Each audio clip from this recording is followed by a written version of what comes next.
Praise the lord. దేవుని యొక్క శక్తి కలిగిన నామానికి స్తోత్రం కలుగును గాక. ఈరోజు దేవుని యొక్క వాగ్దానము యెషయా ప్రవచన గ్రంథము 43వ అధ్యాయము 19వ వచనం యొక్క మొదటి భాగము. ఇదిగో నేను ఒక నూతన క్రియ చేయుచున్నాను, అది ఇప్పుడే మొలుచును అని ఇక్కడ రాయబడి ఉంటున్నది. ప్రియులరా, దేవాతి దేవుడు ఇజ్రాయేలు ప్రజలకు ఇచ్చినటువంటి వాగ్దానాన్ని మరొక మారు దేవాతి దేవుడు మనకును జ్ఞాపకము చేయుచున్నారు. ఈ దినము అలసి సొలసి కృంగిపోయినటువంటి నీతో దేవుడు అంటున్నాడు, కనుచూపు మేరలో ఎలాంటి ఆశ లేనటువంటి పరిస్థితుల్లో జీవిస్తున్నటువంటి నీవు,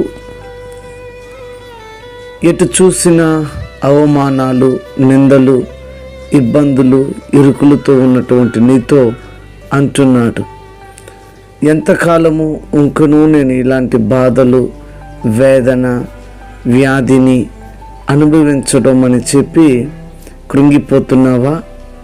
అయితే దేవాతి దేవుడు నీతో మాటిస్తున్నారు, ఇదిగో నేను ఒక నూతన క్రియను చేయుచున్నాను, అది ఇప్పుడే మలుచును అని.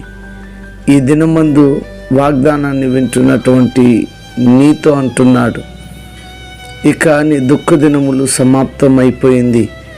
నీ వేదన, నీ కష్టకాలము, నీ కన్నీరు, నీ అవమానం, నీ దుఃఖమంతా తొలగిపోయి నీకు దేవాతి దేవుడు తానే నూతన క్రియను నీ పట్ల జరిగించి, అది ఈ క్షణమందే నీవు వాటిని పొందబోతున్నావు, పొందుకొని దేవునికి మహిమకరంగా ఉండబోతున్నావు.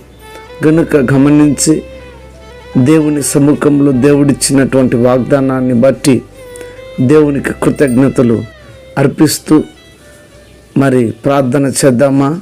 ప్రార్థన. ప్రేమ స్వరూపి శ్రేష్టమగు నామమునకై వందనాలు. ఉదయకాల సమయమందు మీరు మాట్లాడిన శ్రేష్టమగు మాట కొరకై స్తోత్రం. మా జీవితంలో నూతన కార్యములను చేయండి, ఈ క్షణమే మీరు చేసి ఉన్నారని మరి వాక్యము ద్వారా మాతో మీరు మాట్లాడారు.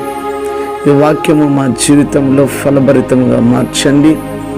అనారోగ్యం చేత ఉన్న వారికి ఆరోగ్యము, ఆర్థిక ఇబ్బందులో ఉన్న వారికి విడుదల, రక్షణ లేని ప్రజలకు రక్షణనిచ్చి ప్రతి వారిని నీ రాకడికి సిద్ధపరచమని, ఈ వాగ్దానం ప్రతి వారి జీవితంలో ఫలభరితంగా మార్చమని క్రీస్తు పేరిట వేడుకొని నామ తండ్రి, ఆమెన్. God bless you.